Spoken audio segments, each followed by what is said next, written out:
evening, dear friends who are following this Eucharistic celebration through the media. On the 2nd of August, the 18th of Sunday of the year, invites us to reflect on God's love and generosity. It is because of His love that He created us, and because of His love, He sustains us and provides for us in our everyday life. And particularly, He sustains us, our soul, through the Eucharist by giving us the body and blood of His Son, Jesus Christ. And hence we are privileged to gather to attend this Eucharistic celebration, and let us participate in this celebration with this thought. It's a sign of God's care, God's love, and His providence for us. In the name of the Father, and of the Son, and of the Holy Spirit. Amen. The grace of our Lord Jesus Christ, and the love of God, and the communion of the Holy Spirit be with you all. And with your spirit. It's under the shadow of John the Baptist's death, as we shall listen to in the Gospel today, that the compassion of Jesus moves to heal the sick and feed the crowd. It's under the shadow of the cross that He gave Himself not only to the 12, but all believers as food and drink. The threat of death, far from constraining Him, as it might us, prompted Jesus to extraordinary gestures of love. Nothing He knows can separate Him from the love of God. So too for us, as St. Paul writes. Not one of the many things we dread has power to undo Christ's love for us. Yet fear lurks deep in the human hearts. Working with the Spirit, we can face our fears and cultivate a habit of trust that sets us free. There is only one thing that can come between us and God, between God's love for us and our love for Him. That is sin. In human frailty and weakness, we have sinned and separated and distanced ourselves from God, and hence with a repentant heart, let us seek His pardon and forgiveness.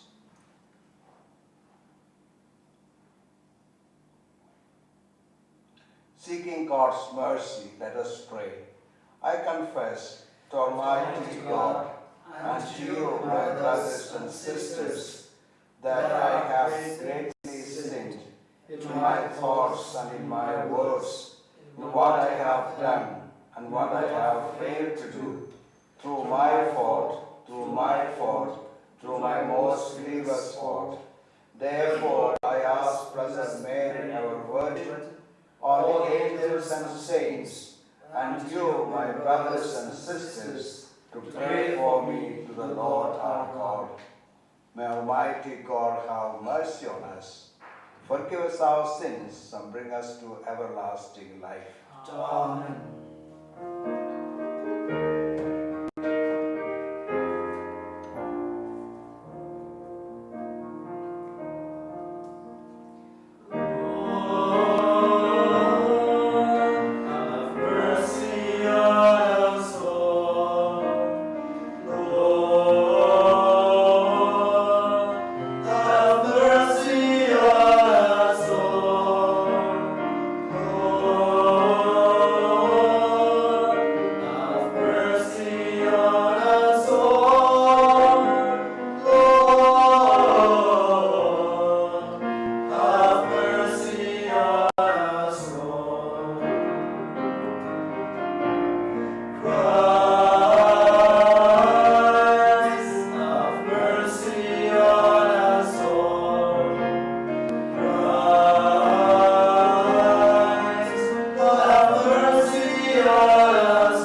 on us, hear our prayer.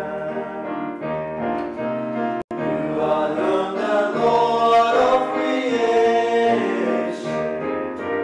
You alone, the Holy One. You alone, the Three in One. God the Father, the Son, and Holy Ghost. Glory be to God in heaven. Glory be to God on high. Glory, thanks we give you, Lord, for the glory of the universe.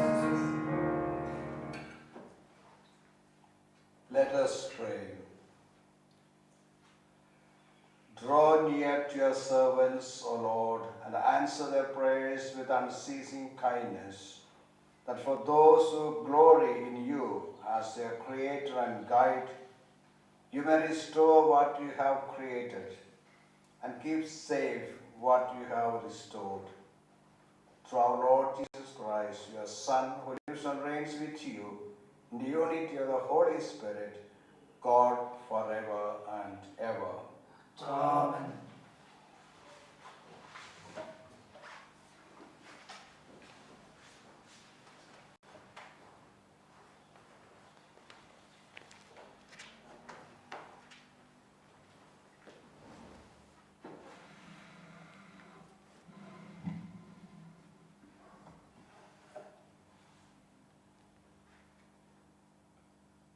A reading from the prophet Isaiah. Thus says the Lord, O come to the water, all you who are thirsty.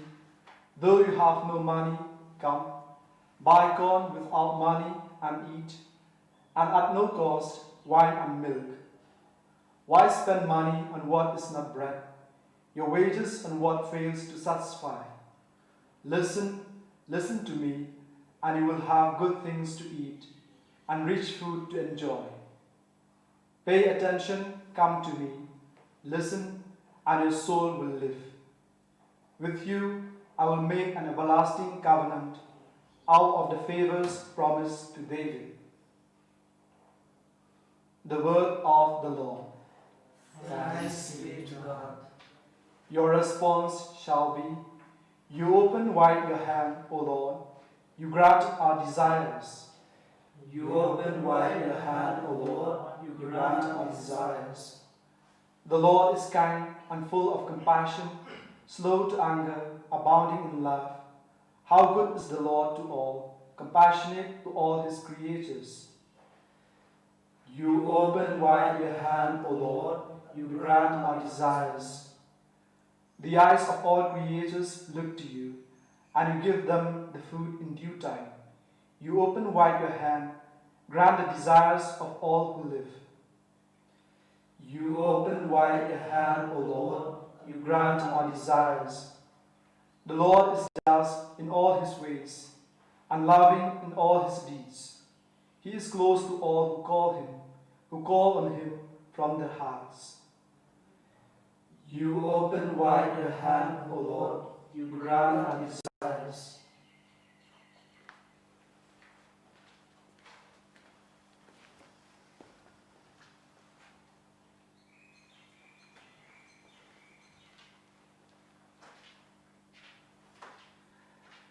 A reading from the letter of St. Paul to the Romans. Nothing can come between us and the love of Christ. Even if we are troubled or worried, or being persecuted, or lacking food or clothes, or being threatened or even attacked.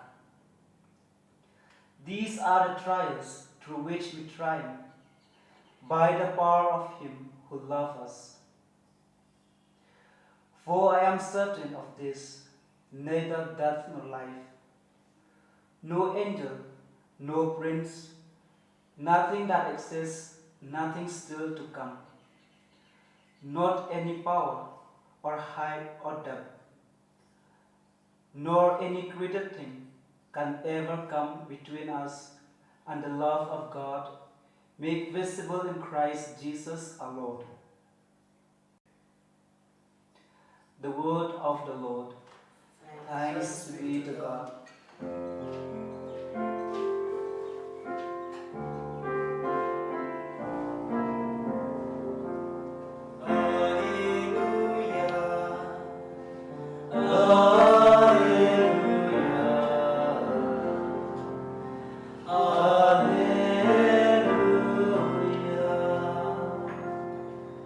Your words are spirit, Lord, and they are life. You have the message of eternal life.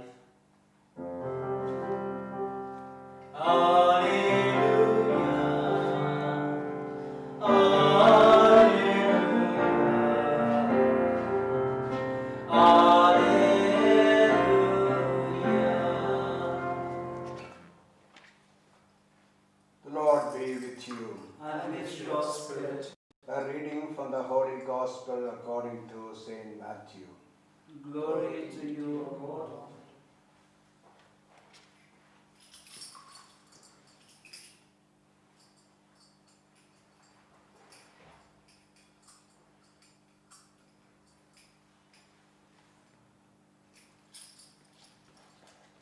When Jesus received the news of John the Baptist's death, he withdrew by boat to a lonely place where they could be by themselves. But the people heard of this and, leaving the towns, went after him on foot. So as he stepped ashore, he saw a large crowd, and he had compassion on them and healed their sick.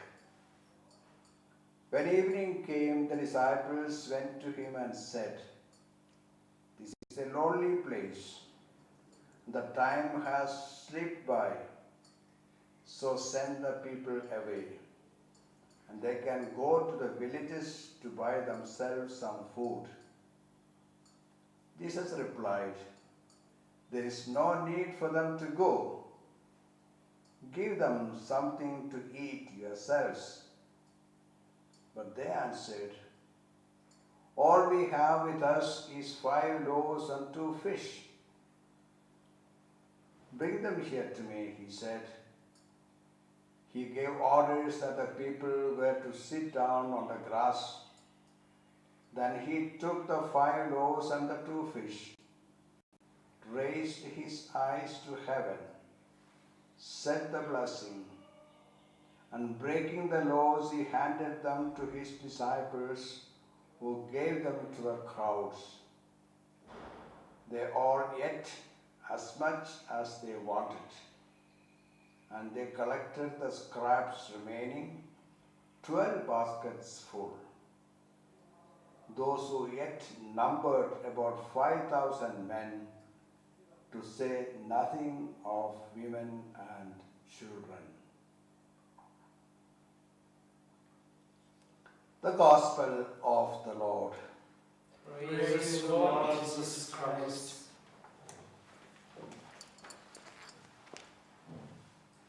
The feeding of the crowd is the only one episode narrated 6 times in the Gospels.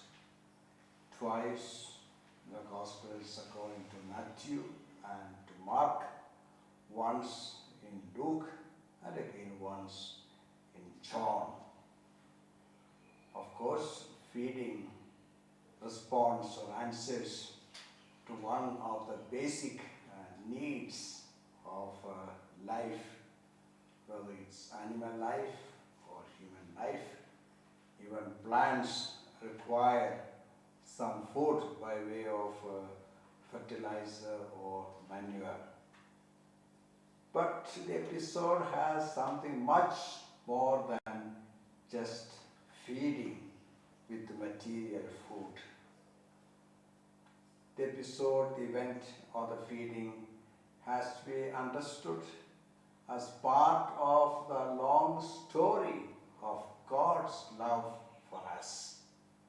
In fact, the Bible is nothing but a book of God's love. It's a story of God's love. From the beginning, God created because of His love, and then He sustained, He cared, He protected, He provided for the humans, even when they sinned and went astray. And finally, this love for humanity found its best expression, its culmination in sending in Jesus, and even in this case, in His self-giving death. And thus, as we gather for the Eucharist, we are commemorating this act of love of God, because in the Eucharist we commemorate the self-giving death of Jesus. As we read in the Gospel according to John, chapter 3, verse 16, God loves the world with a maximum love, that He gave as sacrifice His only Son. God loves the world with a maximum love. And this maximum love prompted God to give His Son Jesus as sacrifice to be offered.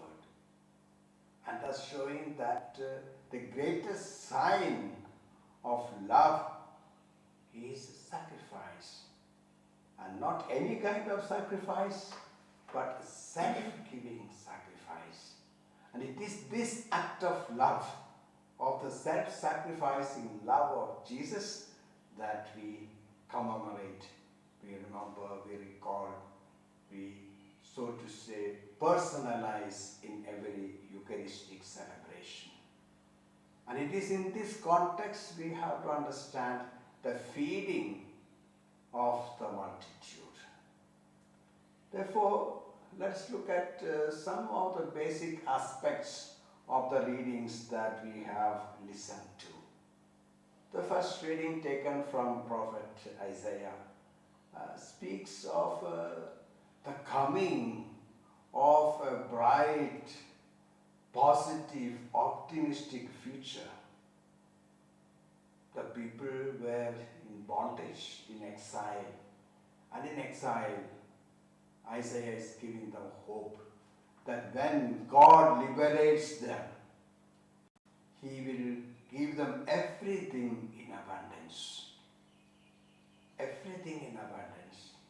Not just material things, corn and wheat and maize and other things, but especially He will make them drink from the waters of life, the symbol of eternal life.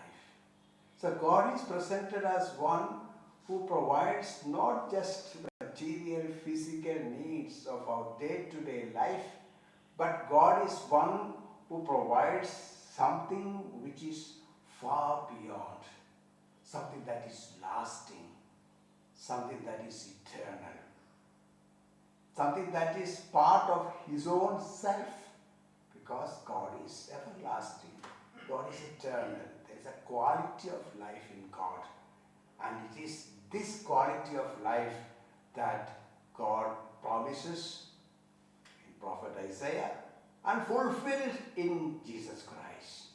Because Jesus said in Gospel according to John in chapter 6, those who eat His body and drink His blood will have life eternal. So what Isaiah prophesied to the people is now finding its fulfillment in Jesus. And what Jesus did in the feeding of the 5,000, not just 5,000, because as we heard, 5,000 men, and then the Gospel says, to say nothing of women and children. Therefore, it is not correct to say that Jesus fed 5,000 men. And usually, women and children are more than men. So it is not just a question of feeding 5,000. And that too, from 5 loaves and 2 fish. From a small quantity, God fed and nourished and satisfied a large crowd. God's generosity. And that generosity is further expressed by the fact that after they had finished eating to their satisfaction, 12 baskets of food. God's love, God's generosity has no limits. God does not give in drops, in little drops, little quantities. God gives in abundance. His generosity has limits. His generosity has no boundaries. It is unrestricted. But there is yet another thing. The God's generosity works through human being. Because when the disciples said, send them away so that they can find some place, the villages and towns nearby, where they can buy food for them. Jesus said, no. Not send them away. Not a matter of buying. He says, give them something to eat yourselves. And here comes an important question for us. Give something to eat yourselves.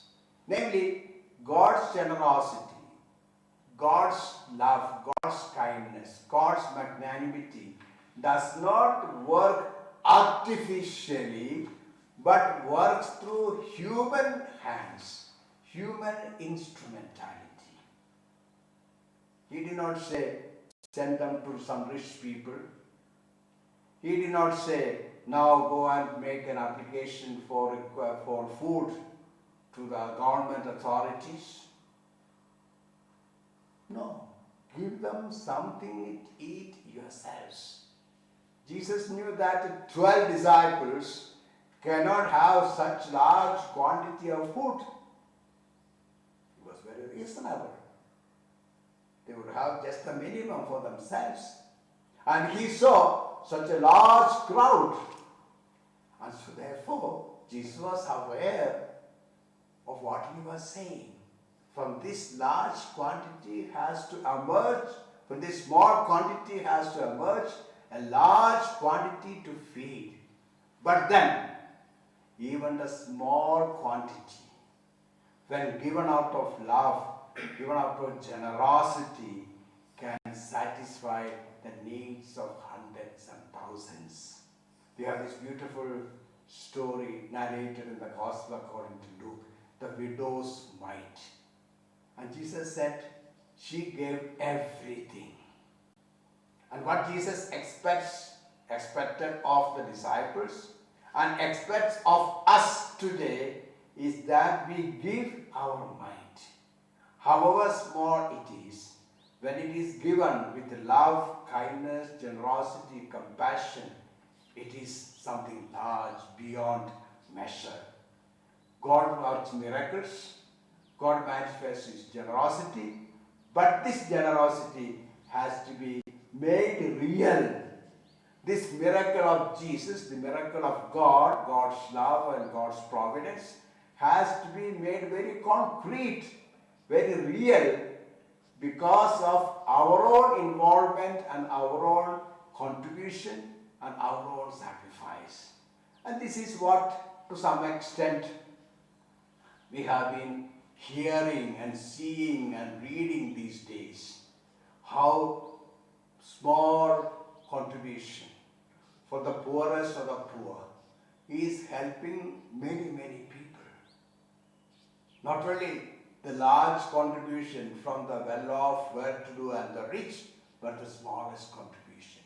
Because the smallest contribution from the poorest of the poor means like the widow's mite.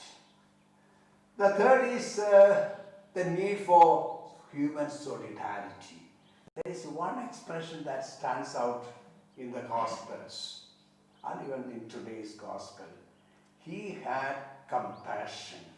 When he saw a large crowd, he had compassion on them. One word which is very, very frequently used in the Gospels, the word compassion. I think that is what is required. That is what, so to say, the invitation to us in this context, and particularly in context of the pandemic and the context of the human suffering. And therefore, I'd like to read a few words, especially from the Holy Father, which invites us to feel this compassion. And where what is given, the quantity, or that which is given is not the most important thing, but the how, the why, the reason, the motive, the quality matters.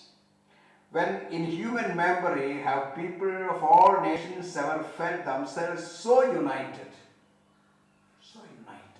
of all, rich and poor, the illiterate and the literate, the powerful and the powerless, all themselves so united, so equal, so less in conflict than at this moment of pain. Never so much as now have we experienced the truth of the need for human solidarity.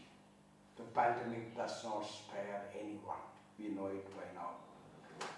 We have forgotten about building walls, always talking about restrictions, distinctions and separations and restrictions. So we have forgotten. The virus knows no borders. In an instant, it has broken down all the barriers and distinctions of race, nation, religion, wealth, and power. From an emergency, and this is what is required, from an emergency that affects all people, we hope to see a pandemic emergence of caring, compassion, and love, and that's what we see. An emergency crisis that erupts unexpectedly can be addressed only by an equal eruption of hope. I just read today in a home for the aged seniors, some of them, inmates, were affected. So also some of the sisters who were looking after. So naturally, there was a shortage of personnel. The bishop of the place made an appeal for volunteers. There were so many volunteers, priests, religious sisters, and lay people had to say, you have to have come in shift. That is called, so to say, an eruption of generosity. Where there is a human suffering, an eruption of generosity. We should not forget that the core of the gospel message is mutual concern, outgoing love, unbounded generosity, compassion, capacity to share, we heard. The loaves and the fish. We should not wash our responsibility. Of course, we should wash our hands. But we should show our responsibility towards the poor, the elderly, the homeless, the health providers, and indeed all people. Just think of the personnel in the hospitals, risking their lives and to some extent, risking the lives of their families. The tension, the anxiety, the worry that they face. And of course, therefore, we have a responsibility to show love, compassion, solidarity with them, not to tarnish their image. A pandemic spread of a virus must produce a pandemic, a contagion of charity. The risk of contagion from a virus should teach us how the contagion of love passes from one heart to another. The Lord asks us, in the midst of our tempest, invites us in the time of tempest. Remember the story, Jesus traveling with his disciples aboard the tempest. Invites us to reawaken and put into practice that solidarity and hope capable of giving strength, support, and meaning to these hours when everything seems to be floundering. The Lord awakens us so as to reawaken and revive our faith. Let us devote ourselves to the goals that we have now to realize the urgency and necessity of these goals, to care, to show concern and to compassion for ourselves, for others. Let us leave to the next generation a world poorer in goods and wealth, but rather richer in compassion and human sentiments. Not only God shows generosity, compassion towards us, but He invites us to respond not only to Him and especially to our neighbors, sisters and brothers who are in need, which by showing generosity and compassion. Let us also be able to say, like Paul, nothing stands between us and God. It is His love that has saved us. Now, in response of love, let us also care for our sisters and brothers in need. May the Lord grant us this grace.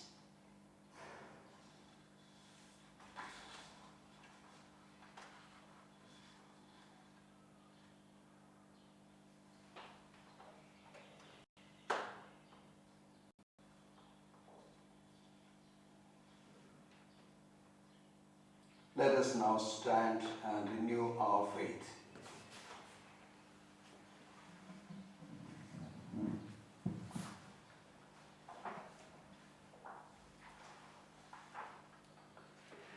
I believe in God the Father Almighty, creator of heaven and earth, and in Jesus Christ, His only Son, our Lord, who was conceived by the Holy Spirit, born of the Virgin Mary, suffered under Pontius Pilate, was crucified, died, and was buried. He descended into hell. On the third day He rose again from the dead. He ascended into heaven and is seated at the right hand of God the Father Almighty. From there He will come to judge the living and the dead. I believe in the Holy Spirit, the Holy Catholic Church, the communion of saints, the forgiveness of sins, the resurrection of the body, and life everlasting. Amen. God, our loving Father, in today's Gospel we have heard how Jesus showed compassion on the crowd. So it is with confidence and renewed faith in God's love and kindness that we place our needs before you in the name of Jesus our Lord.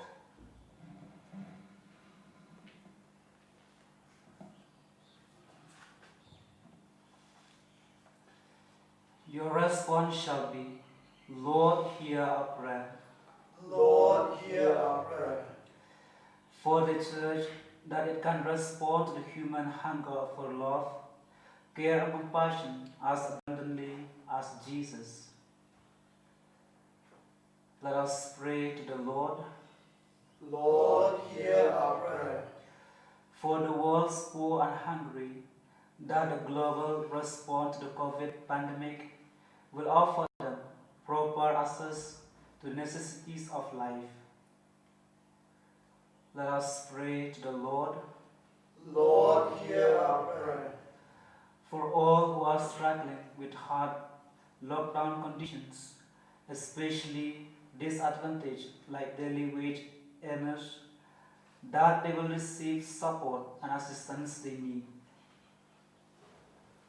Let us pray to the Lord. Lord, hear our prayer. For those who have the goods of this world, but who still hunger for the food that does not perish, that they find the answer to their deepest needs in drawing close to Jesus, the bread of life. Let us pray to the Lord. Lord, hear our prayer. For the medical care personnel, that they will draw strength from the loving support of the whole community. Let us pray to the Lord. Lord, hear our prayer. For the recently deceased, especially our relatives and friends, and all the faithful departed, that they will share to the full in Christ's victory over sin and death. Let us pray to the Lord. Lord, hear our prayer. Let us pause for a moment and in silence pray for our personal intentions and intentions of our friends and relatives and the whole world.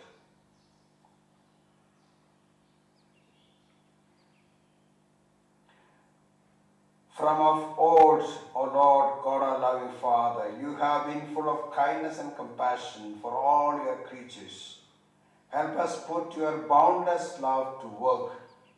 Grant that we who are nourished today by the body and blood of Christ may be filled with His Holy Spirit and become one body, one spirit in Christ.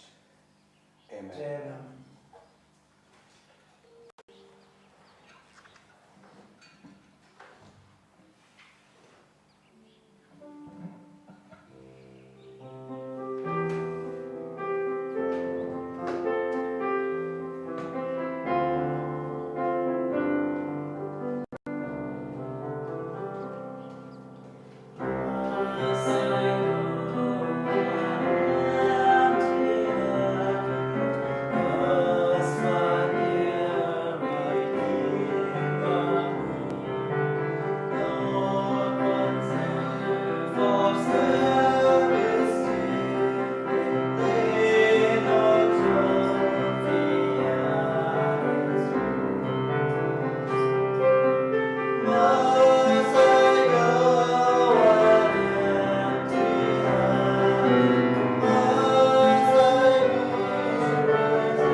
Pray, sisters and brothers, that my sacrifice and yours be acceptable to God, our loving Father. May the Lord accept the sacrifice and offerings for the praise and glory of His name, for our good and the good of all His church. Graciously sanctify these gifts, O Lord, we pray, and accepting the oblation of this spiritual sacrifice, make of us an eternal offering to you through Christ our Lord. Amen. The Lord be with you. And with your spirit. Lift up your hearts. Lift them up, O Lord. Let us give thanks to the Lord our God. It is right and just. It is truly right and just, our duty and our salvation, always and every way to give you thanks, Lord, Holy Father, Almighty and eternal God, through Christ our Lord. For through this Paschal mystery, He accomplished the marvelous deed by which he has freed us from the yoke of sin and death, summoning us to the glory of being now called a chosen race, a royal priesthood, a holy nation, a people for your own possession, to proclaim everywhere your mighty works, for you have called us out of darkness into your own wonderful light.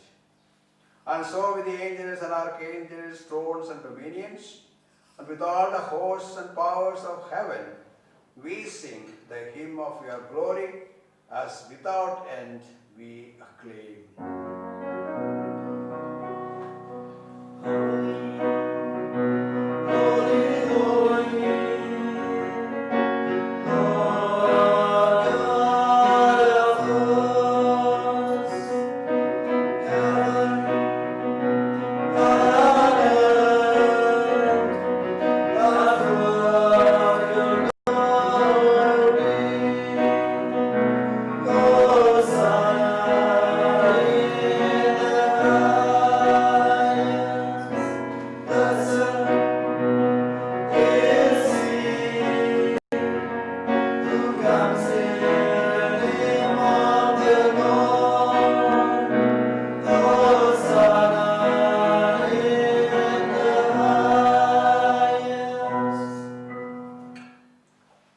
You are indeed holy, O Lord, the fount of all holiness. Make holy, therefore, these gifts, we pray, by sending down your Spirit upon them like a dewfall, so that they may become for us the body and blood of our Lord Jesus Christ. At the time he was betrayed and entered willingly into his passion, he took bread and, giving thanks, broke it and gave it to his disciples, saying, "Take this, all of you, and eat of it, for this is my body, which will be given up for you."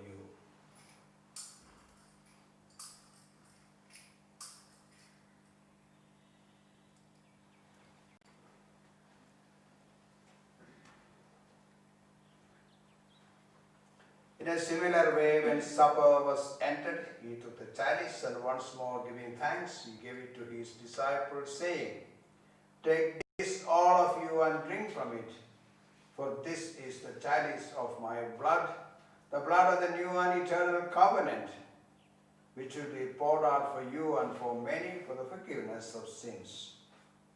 Do this in memory of me."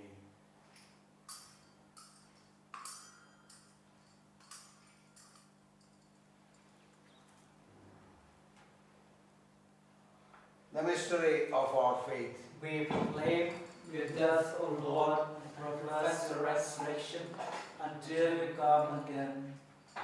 Therefore, as we celebrate the memorial of his death and resurrection, we offer you, Lord, the bread of life and the chalice of salvation, giving thanks that you have held us worthy to be in your presence and minister to you. Humbly we pray that, partaking of the body and blood of Christ, we may be gathered into one by the Holy Spirit. Remember, Lord, your church spread throughout the world, and bring her to the fullness of charity, together with Francis, our Pope, our diocesan administrator, the College of Bishops, the clergy and religious.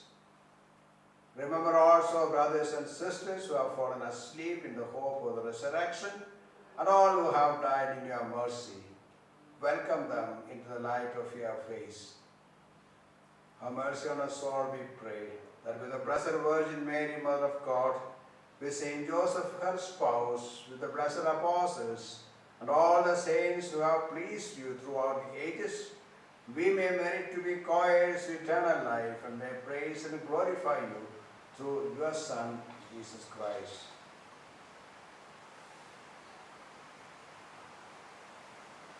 Through him, and with him, and in him, O God Almighty Father, the unity of the Holy Spirit, all glory and honor is yours forever and ever. Amen. With the trust and confidence in God our Father, let's now turn to him and pray, as Jesus our Savior has taught us. Our Father, Who art in heaven, hallowed be thy name. Thy kingdom come, thy will be done, on earth as it is in heaven. Give us this day our daily bread, and us against us, and lead us not into temptation, but deliver us from evil. Deliver us, Lord, we pray, from every evil.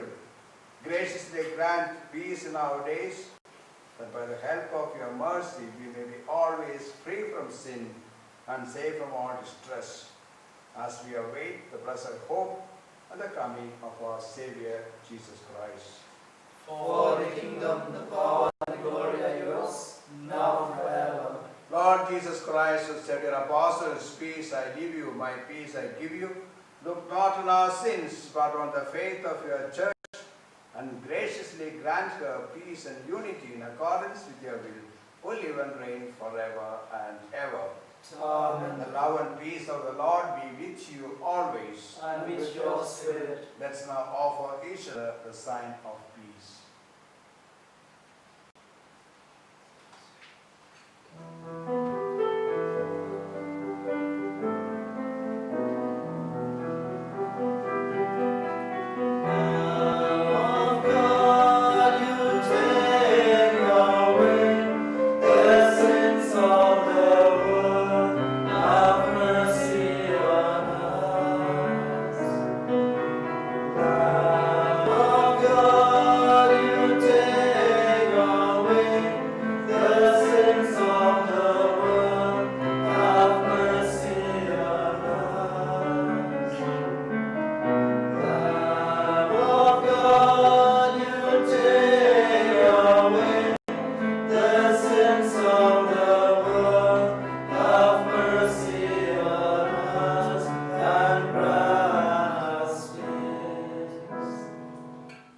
Behold the Lamb of God, behold him who takes away the sins of the world. Blessed are those called to the supper of the Lamb. Lord, I am not worthy that you should enter under my roof, but you said the word, and my soul shall be healed.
Jesus has come into our heart through His Word and through the celebration of the Eucharist.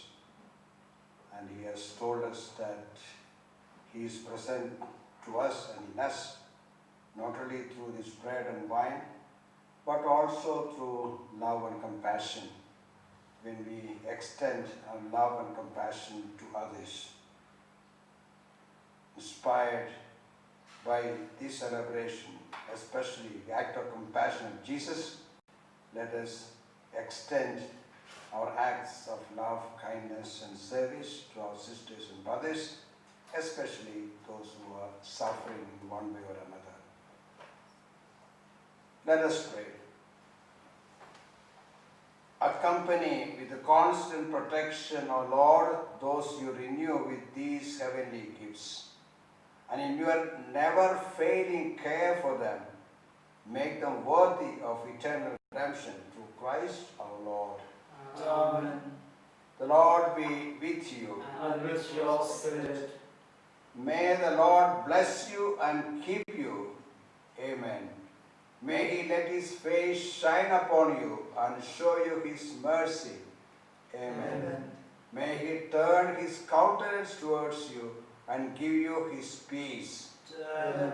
And may the blessing of Almighty God, the Father, and the Son, and the Holy Spirit come down on you and remain with you forever. Amen. Go and announce the gospel of God's love and compassion. Thanks be to God.